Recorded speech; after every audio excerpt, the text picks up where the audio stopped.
é importante e que está disponível para todas as secretarias, no intuito de avaliar políticas públicas já implementadas, para verificar se estatisticamente ela merece crescer, ou merece uma nova readequação, ou deve ter, de repente, uma determinada redução. Então, também é uma parte da Secretaria de Planejamento que está à disposição para atender, para trabalhar junto com os senhores e somar sempre.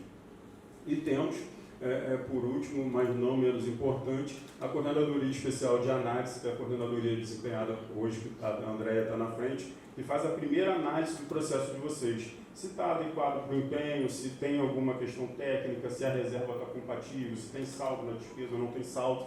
Então, todo esse conjunto hoje é a Secretaria de Planejamento do município de Macaé, que eu acredito que está na sua melhor, acredito de novo não, eu tenho certeza que está na sua melhor versão para poder integrar, porque nós somos uma secretaria meio, nós trabalhamos para habitação, trabalhamos para infraestrutura, para saúde, para educação, e o nosso trabalho são essas pastas terem o melhor orçamento possível, da forma mais equilibrada, para estar entregando para a população. Então, hoje, essa é a atual estrutura da Secretaria de Planejamento. Gostaria de deixar essa ressalva e sempre colocar ela à disposição de quem tiver precisar e tiver interesse, a gente está lá. A população, com base na consulta pública. Quem tiver interesse, quem quiser nos procurar, qualquer tipo de sugestão, as consultas elas vão ser importantes na composição do orçamento. E aqui, não poderia deixar de mencionar você, o prefeito. Nós tivemos na semana passada em Brasília, nós fomos selecionados no Congresso Nacional de Planejamento. Foi um dos cases de sucesso que foi habilitado para se apresentar lá. Muito bacana, a gente está interagindo, conversando com os outros municípios, vendo o que eles estão fazendo de bom também, quais são suas dificuldades, como a gente pode aprender com eles. A troca de experiência foi muito bacana e é um projeto que está cada vez mais ficando muito robusto, foi muito elogiado no Congresso, foi apresentado pelo nosso servidor Saulo. E, assim, até mesmo a forma como nós estamos evoluindo com ele, com a sugestão da população. Por exemplo, a população sugeriu que você, o prefeito, tivesse um acompanhamento mais próximo, mais habitual, mensal. Nós já colocamos o você, o prefeito, dentro do site do município de Macaé. Dentro do site a população consegue ver qual obra foi mais votada, qual foi a escolhida, que fase está esse processo. Então, por exemplo, a linha Lilás, se vocês entrarem lá, a partir do momento que esse processo já tiver uma reserva orçamentária, teve reserva, o número do processo é esse. Licitou, a obra está em tal fase.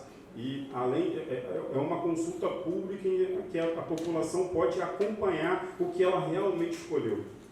A forma também de gamificação que foi dada ao projeto foi muito elogiada, inclusive pelos valores substanciais que estão envolvidos dentro dele. Nós colocamos dentro do Você é o Prefeito em ações que poderiam ser escolhidas em torno de 100 milhões de reais na última edição. Também há um número de participação popular. Nós tivemos uma população de 536 pessoas, de 5.031 pessoas diretamente participando, um crescimento de mais de 257% de uma versão para outra.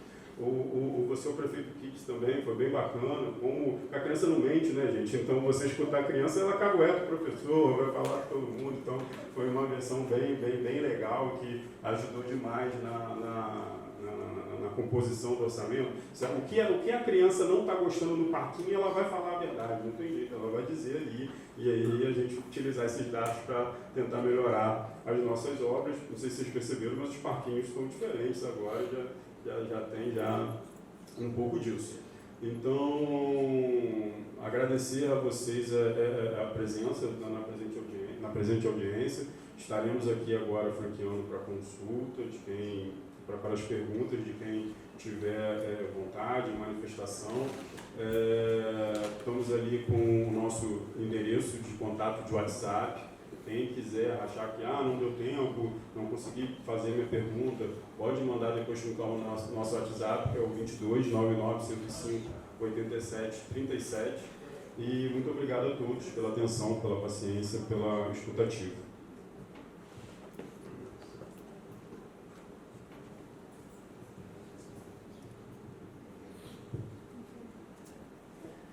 tarde, eu sou Rosana, represento a sociedade civil e eu quero deixar registrado aqui a necessidade de criar, só um minutinho que eu anotei aqui, mas eu vou ser rápida.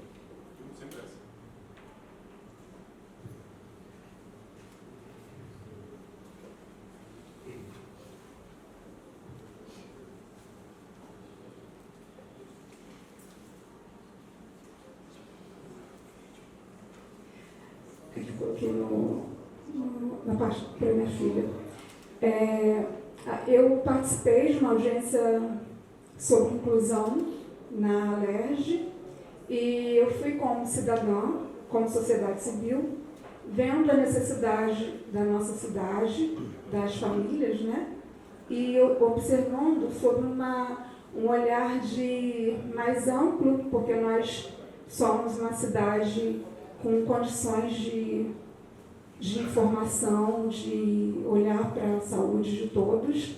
E a inclusão não está somente para as famílias PCDs e doenças raras e todas essas questões de saúde mental. A inclusão está para todos, para os profissionais de educação, para as pessoas que atendem as famílias, porque essas famílias são famílias que precisam se desenvolver ao longo da vida e, mais tarde, precisam dessa estrutura de educação, de informação, né?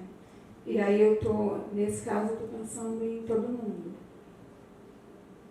A inclusão não está somente para as famílias que têm as questões de saúde, mas para toda uma sociedade. E um município desenvolvido precisa disso, porque os países desenvolvidos são assim.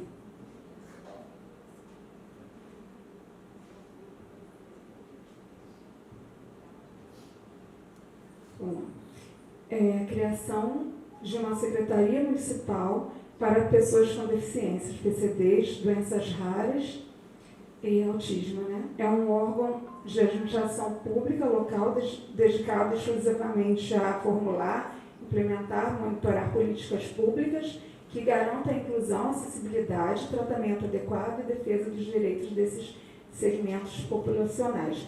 Eu estou olhando isso para que as pessoas não fiquem sem informação, brigando e fazendo comentários ali na rede social, porque na rede social não é o lugar de você fazer esses pedidos, né? O lugar do pedido, de buscar informação, é justamente fazendo a cidadania, né? Nos lugares. As pessoas não têm que ficar com vergonha de participar. A sociedade civil precisa chegar e vai ser atendida, até porque o nosso prefeito é super inteligente e ele está para uma gestão pluralizada. Então, todo mundo já entendeu isso.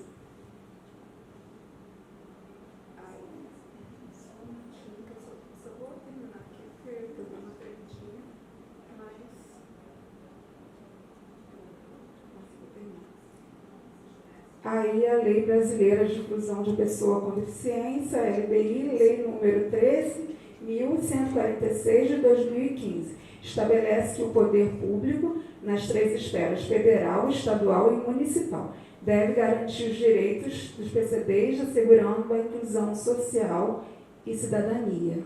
Obrigada. Nada. Então, por isso que eu tenho feito um comentário e penso na próxima lei, na próxima audiência pública, principalmente na lei orçamentária. Essa é uma audiência mais técnica, que a gente apresenta mais as diretrizes, está com os principais secretários, porque o município está desenvolvendo a central do PCD. Isso é um processo que está andando dentro do município. É um desejo do atual prefeito Elbert estar com esse desenvolvendo. E a política pública nasceu, acho que em 2013, a intenção dessa central do atendimento à pessoa com deficiência que englobasse num local só a pessoa que tem o autismo, a pessoa que tem uma dificuldade de andar, um cadeirante, um psicológico, enfim, e você colocar num único local, se chamaria-se central do PCD.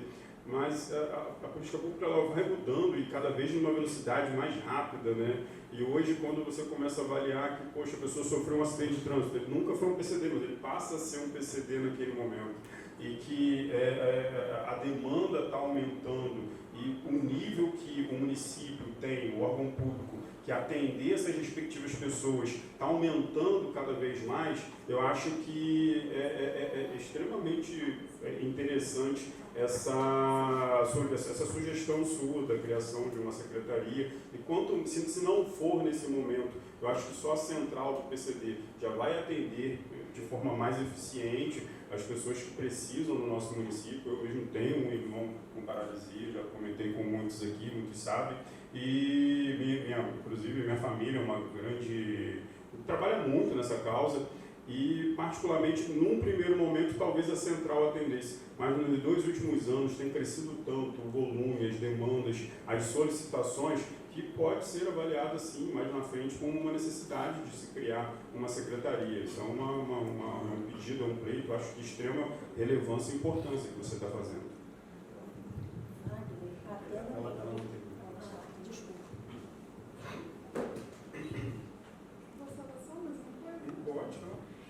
Então, eu falei sobre essa questão porque eu me lembro de uma família que, porque a inclusão ela vem engatinha, né? Ela ainda não chegou. Até porque tem a lei 13.000, eu esqueci o número da lei, mas... 46 de 2015. Não, a lei que fala dos psicólogos, das assistentes sociais nas escolas, todas. Eu tenho, já vou te dar. 13.935? Só um pouquinho. De 2015, eu essa tenho, não? inclusive, o documento do Conselho Federal. Pode falando aí que eu já vou te dar.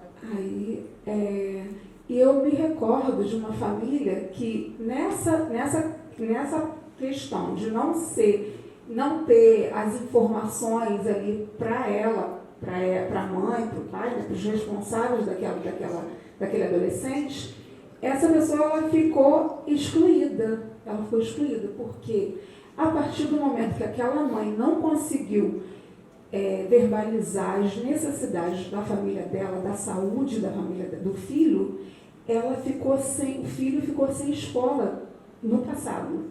E como ficou essa criança depois dessa parte aí de adolescente? Essa pessoa ficou excluída. Ela ficou excluída dentro de casa. Então, como que essa mulher teve que lidar com esse filho? Porque foi numa escola aqui de Macaé no passado, né? Mas eu me recordo disso. E assim, eu não sou rica, né? Eu gostaria de ser rica, eu gostaria de estar em Miami agora. Mas eu já vou concluir. Essa família, ela não conseguiu isso, porque ela não tinha informação, ela não conseguiu verbalizar, ela não conseguiu buscar os órgãos, as portas. Porque se uma porta não abre, outra porta vai abrir. Você vai numa porta, vai em outra, até que uma porta se abra. Ela não conseguiu verbalizar isso, ela ficou dentro de casa com o filho dela e o filho dela ficou sem estudar. E aí, onde esse filho está agora? Mas nesse conceito atual... Aí eu me lembro disso. Sim, você está razão. Nesse conceito atual de política pública ativa, nesse caso das pessoas que não conseguem verbalizar, que não conseguem acessar a rede, que a boa gestão tem que atuar. E é isso que a gente está caminhando para fazer no futuro breve, se Deus quiser. Não tem essa resposta, isso é com o prefeito. Mas eu acho uma demanda muito legítima e acredito que com o volume que está, o crescimento que está, é uma coisa, se não for hoje, em breve vai acontecer. O Wagner, essa linha do que ela está propondo foi uma coisa que a gente teve em 2007 com a lei. Essa proposição que ela está fazendo enquanto ter a secretaria, a gente teve no ano de 2007 a complementar 080 de 2007 e dentro das subsecretarias, da Secretaria Municipal Especial de Desenvolvimento Social e Direitos Humanos, a gente tinha a subsecretaria, era o falecido Ildemar Miranda, muitos de vocês devem até conhecê-lo, Samanta lembra. E a época eu ficava aqui na sede da prefeitura, né, com o Jorjão, que era o secretário, e tínhamos da mulher, do idoso, da pessoa com deficiência, que é justamente essa proposição que você está fazendo. Hoje, quando você fala do centro que a gente tem, realmente eu entendo sim como uma necessidade de você ter, independente de qual é o contexto da deficiência, né, onde ela se enquadra, mas ter todos juntos, e com certeza, com o olhar que o nosso prefeito tem, é uma possibilidade muito grande de caminhar para o que você está falando, e aí vai realmente significar um avanço para a gente. Não, e nós temos uma coordenadora, e coordenadora muito ativa. Que é a Carol. Sim, a Carol. Está aqui no planejamento, pedindo orçamento, pedindo espaço, ela está muito ativa, mas a gente entende que a coordenadoria tem suas limitações. Né?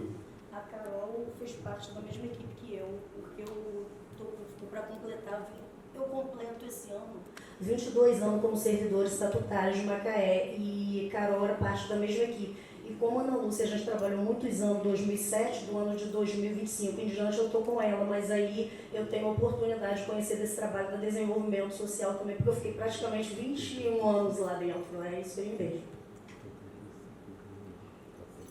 Mais alguém?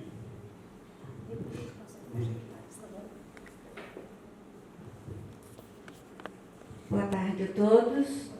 Eu me chamo Jane, também sou participação social e uma pessoa que tem observado muito essa questão da necessidade da pessoa com deficiência, né? O olhar. A gente teve aí a conferência das cidades e essas questões, as propostas foram muito bem aceitas lá no estado, né? E federal, então, a lei é muito bem preparada, né? Direitos humanos em relação à denúncia, a gente vê também que eles sabem fazer os textos para as denúncias, assim, maravilhosamente bem. Que é uma dificuldade que todo mundo tem de fazer um texto, porque é difícil saber o que aquele gabinete lá, por exemplo, que atende o deficiente, vai querer. Eu, pessoalmente, não vou ter vergonha de dizer sobre a minha situação. Eu busquei o atendimento quando eu estava com gesso. Eu acho que eu vim aqui no ano passado. Não, foi em alguma audiência com gesso. A pessoa, quando está com gesso, ela já está com dificuldade, mas ela não tem um CID ainda. Não se sabe ainda se vai ser qual aquele CID se vai atender. Mas ela não para de viver. O que eu escutei lá, onde atende, lá no Hotel de Deus, né, que a gente fica assim, sem saber onde que vai ser, esse já é um ponto. Por isso a gente precisa assim, dessa referência da secretaria, porque a pessoa que já tem dificuldade, que está debilitada, está com a saúde, tomando medicação, ela precisa ter um norte, um rumo. A gente que está trabalhando essas questões aí de revisão do plano diretor, porque a gente participa também, a gente vê que também está lá escrito direitinho, as pessoas não usam esse norte, né? E quem somos nós, se não o norte? Como o senhor mesmo citou aí, da sua família, né? Todo mundo anda no dia a dia no ônibus e vê a necessidade, né? E a dificuldade que as pessoas estão passando. Então, foi alegado para mim que lá onde atende a gente precisaria de um médico para gerar esse CID, para poder viabilizar essa documentação da pessoa com deficiente com mais rapidez, né? Ou seja, com valor, né? E não tem. Então a secretaria já seria muito bom para solucionar todas essas questões. Ali seria dado o CID junto, né, ou entender o que o médico escreveu, porque às vezes as pessoas que estão lá, não vou falar mal de quem está atendendo, mas talvez ainda não saiba fazer aquela leitura, ou não tenha autonomia. A gente precisa pensar muito nessas questões e pensar no outro. O que o outro pensa? Como que seria para atravessar aquela rua para chegar lá no Hotel de Deus, aquela linha azul? É muito difícil a acessibilidade. E no ônibus, a educação que falta para os motoristas de ônibus. É muito triste, realmente é muito triste. E uma mulher não precisa ficar toda trêmula antes de chegar no ônibus, porque ela sabe que vai ser maltratada no ônibus. O senhor citou muito bem a questão aí da passagem R$1. Mas esse R$1 para o deficiente é uma barreira para ele, uma roleta que vai contabilizar lá o número de passagem que está aí no projeto que nós estamos na capital nacional do petróleo, que foi em relação aos impactos da indústria do petróleo, que foi essa questão aí do R$1. Isso precisa ser melhor pensado, porque se a gente já tem aquele cartão cidadão, ele precisa, já é fácil de contabilizar, porque aquele que é cidadão, se é que Macaé não quer pagar a passagem para outros que não são cidadãos, então tem como, é fácil de fazer essa conta, né? Até eu que não sabia fazer conta, eu estou aprendendo a fazer conta e vejo que não é tão difícil assim fazer conta. Então é só mesmo para apoiar mesmo, falar da necessidade e agradecer a esse serviço. Eu que agradeço. Não tem problema nenhum da senhora falar, se abastecer na fala. A questão toda é que, com uma fala muito longa, acaba esquecendo os pontos que foram abordados. Assim, a questão da dificuldade com o motorista na empresa de ônibus é uma empresa privada, então tem um 0800 ali, um reclame aqui, enfim. E a gente também está num período de uma nova concessão. Com relação a isso, a ideia é muito boa, né? Uma sugestão aqui, para anotar, levar para o prefeito. De repente, por que não dispensar quem é PCD do R$1? O município já entra com R$6 para cada pessoa, o PCD libera, achei bem interessante mesmo, só falo. Muito bacana mesmo. Vou pedir para anotar, achei excelente. E aí, com relação ao local, o site do município está se aprimorando ali na questão das informações, né, para o cidadão, de onde ele tem que se direcionar para não ficar uma peregrinação, né? Vou num setor, depois vou no outro para descobrir o que realmente preciso. Isso é uma questão que a gestão precisa refinar o seu atendimento. A gente está no momento de uma contratação do sistema único que a gente pensa e vamos trabalhar para estar melhorando esse leque, a carta de serviços que o município oferece, para o cidadão conseguir analisar e ir diretamente, não precisar ficar tendo buscar um setor ou outro para conseguir o seu atendimento. Mais alguém? Bom, estamos caminhando para o término da nossa audiência pública de diretrizes orçamentárias. A gente agora depois tem a apresentação para o Legislativo e em breve vamos estar aqui reunidos para a nossa LOA, para a nossa audiência pública, e já dando realmente números e formatação para o orçamento de 2027. Muito obrigado pela presença, uma ótima tarde a todos. Só um detalhe, assim, a gente trabalha com planejamento indicativo, né? Acho que das vezes que eu fiz aqui, são 5 anos, a vez que está com um público menor. Estou pensando sensivelmente em fazer as próximas audiências no período noturno, até mesmo aprendendo com o Egino, estou pensando sobre isso. Tá? Gente, obrigado aí pela presença, uma ótima tarde a todos, Deus abençoe.